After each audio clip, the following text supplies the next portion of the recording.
dad was always like the cattle business, so he got into that. We got into the cattle feeding business in probably the mid-1960s. And then from there I got into beef processing.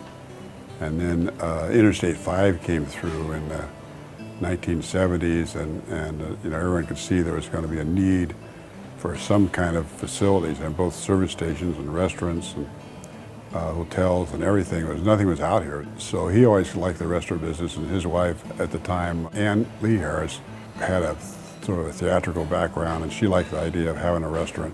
So the restaurant was built in 1977, and it started out a lot smaller than it is today. And it was a good success from the start because it had high quality and you know, established itself on the I-5 scene. We could see that to have a restaurant, you need a hotel, really. The hotel business, you have some people could stay and be more of a destination and a conference center. And so we built the hotel in 1986, and that further helped the restaurant. And we put in a banquet room, and one thing leads to another, and now we're up to a point that we you know, probably go through about 1,500 meals a day here.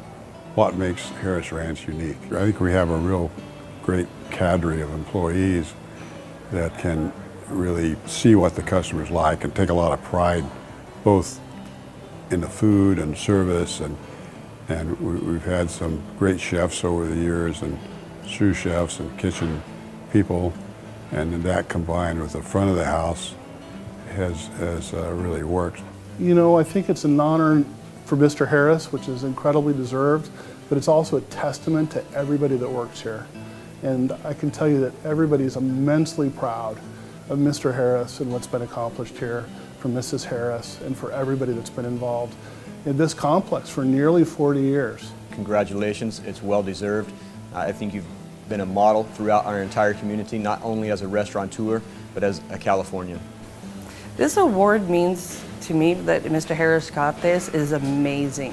The fact that he got this award is, to me, is outstanding, that he deserves it. This honor means a lot to me for Mr. Harris or the Harris family, because they are wonderful owners. They care about their employees, whether it's a server, a cashier, or a manager. So for them to receive this honor, it falls back on all employees, and it's a great honor for them.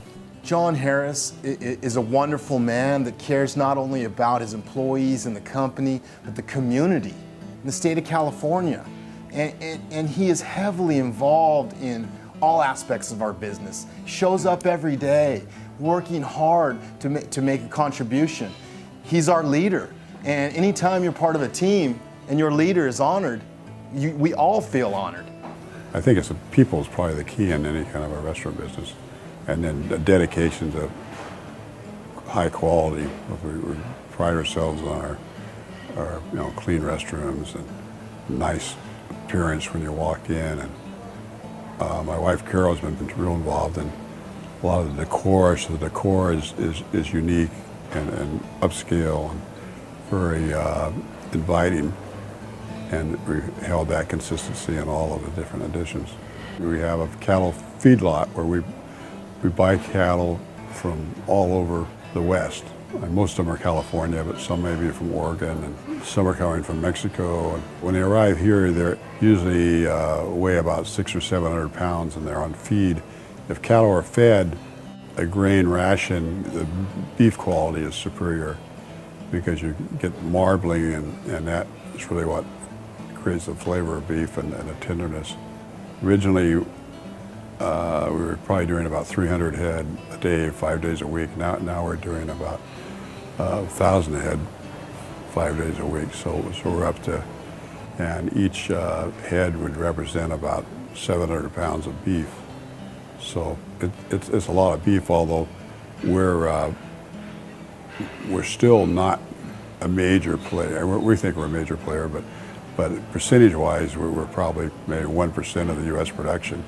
But we think we've got a nice niche in that we can really cater to our customers' needs and customize programs that they may like, and get a lot of feedback from them and try to develop what works best for them, and do it at a value to them that they can pass on. We grow almonds and pistachios, which they're used extensively here, and if we ever get our water back, we grow quite a bit of lettuce, both in the spring and fall, and some broccoli, and we grow onions and garlic, and at times we're growing carrots. So almost any kind of a vegetable out here. One of their big vegetables we grow is processing tomatoes. So we're one of the largest suppliers of ketchup, like Heinz ketchup and a few other brands. So that people don't really think about the West Side as a ketchup belt, but a big percent of the nation's tomato paste comes from this area, and same way with almonds and pistachios. We have beef and the farming, and we've gotten into some processing. We have almond processing and tomato processing. And then, of course, one of my passions has always been horse racing. And we've been raising horses out here for about 50 years, really. And we've been successful. We've raised 2 U.S. champions here. Latest one was California Chrome, who won the Derby and the Preakness, and is still racing. And he's the #1 Calbred money earner. And the other one is Tiz Now, who won the Breeders' Cup twice and is a very successful stallion in Kentucky. Horse racing is like the restaurant business. It's not real easy, but it's always a challenge. It's interesting to see how you can do. Anyone that can make it in the restaurant business can probably make it in anything. So it takes a lot of fortitude and determination to do well in the restaurant business. And I think a lot of it is just to hire good people and manage them well and keep your quality standards up, and be very careful on any sanitation issues, and just a lot of attention to details, like any business really, but probably even more so with restaurants. Well, it's a real honor to be recognized by your peers and people that are in the area that you've known over the years, and it I always feel humble, I guess, or not necessarily as deserving as a lot of people might be, because I don't think myself as strictly a restaurant person, and some people are probably really more well versed in the restaurant business than I am. But it's a fascinating business, and to be recognized like I am tonight is a real thrill. I really want to very sincerely thank the California Restaurant Association for this honor, and it's really an honor for our whole restaurant and team, and we're very gratified and much appreciate it, and hope that we can maintain the standards to deserve it.